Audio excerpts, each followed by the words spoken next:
മറ്റൊരു വാർത്ത, കന്യാകുമാരി നാഗർകോവിൽ റെയിൽവേ സ്റ്റേഷനിൽ നിന്നും 3 വയസ്സുകാരിയെ തട്ടിക്കൊണ്ടുപോയ പ്രതി പിടിയിലായിരിക്കുന്നു. യോഗേഷ് കുമാർ എന്നയാളാണ് പിടിയിലായത്. മധ്യപ്രദേശ് സ്വദേശികളായ രഞ്ജൻ മുസ്കൻ ദമ്പതികളുടെ മകളെയാണ് റെയിൽവേ സ്റ്റേഷനിൽ നിന്നും തട്ടിക്കൊണ്ടുപോയത്. കോട്ടാറിലെ ഒരു പള്ളിയിലെ ഉത്സവത്തിൽ ബലൂൺ വിൽക്കുകയായിരുന്ന ഇവർ നാട്ടിലേക്ക് പോകാൻ കുടുംബത്തോടൊപ്പം റെയിൽവേ സ്റ്റേഷനിലെത്തി. റെയിൽവേ സ്റ്റേഷന് പുറത്തിരിക്കുമ്പോൾ ഭക്ഷണം വാങ്ങാൻ സഹായിക്കാമെന്ന് പറഞ്ഞെത്തിയ ആൾ കുട്ടിയെ തട്ടിക്കൊണ്ടുപോവുകയായിരുന്നു. തുടർന്ന് പോലീസിൽ പരാതി നൽകിയതിനെ തുടർന്ന് റെയിൽവേ സ്റ്റേഷനിലെ CCTV ദൃശ്യങ്ങളിലും മറ്റും നടത്തിയ പരിശോധനയിൽ നിന്നുമാണ് പ്രതിയെ പിടികൂടിയത്.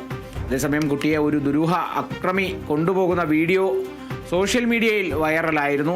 കന്യാകുമാരി നാഗർകോവിൽ റെയിൽവേ സ്റ്റേഷനിൽ നിന്നും 3 വയസ്സുകാരെ തട്ടിക്കൊണ്ടുപോയ പ്രതിയാണ് പിടിയിലായത്. ആ പ്രതിയുടെ പേര് യോഗേഷ് കുമാർ എന്നുള്ളതാണ്.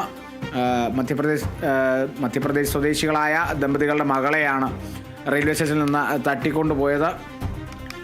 ഈ ബലൂണുകൾ വിൽക്കുന്ന ഒരു കുടുംബമാണ് ഈ തട്ടിക്കൊണ്ടുപോയി കുട്ടിയുടെ ആ കുടുംബം എന്ന് പറയുന്നത്. അങ്ങനെ ഈ നാട്ടിലേക്ക് തിരിച്ചു പോകാൻ റെയിൽവേ സ്റ്റേഷനിൽ എത്തിയതായിരുന്നു. അങ്ങനെ പുറത്തിരിക്കുമ്പോൾ ഒരാൾ വന്ന് ഭക്ഷണം വാങ്ങിത്തരാമെന്നൊക്കെ പറഞ്ഞ് ആ കുട്ടിയെ തട്ടിക്കൊണ്ടുപോയിരുന്നു.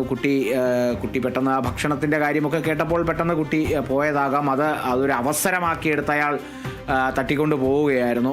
പിന്നീട് ആ കുടുംബം പോലീസിൽ പരാതി നൽകി. റെയിൽവേ സ്റ്റേഷനിലെ CCTV ദൃശ്യങ്ങൾ പരിശോധിച്ചു. അങ്ങനെ അത് പരിശോധിച്ചതിനൊടുവിൽ ആ പ്രതിയെ കണ്ടെത്തി, പ്രതിയെ പിടികൂടി എന്നുള്ളതാണ്. ആ വീഡിയോ സോഷ്യൽ മീഡിയയിൽ ഇപ്പോൾ വൈറലായി കറങ്ങുന്നുണ്ട്. പ്രേക്ഷകരൊക്കെ ചിലപ്പോൾ കണ്ടു കാണും.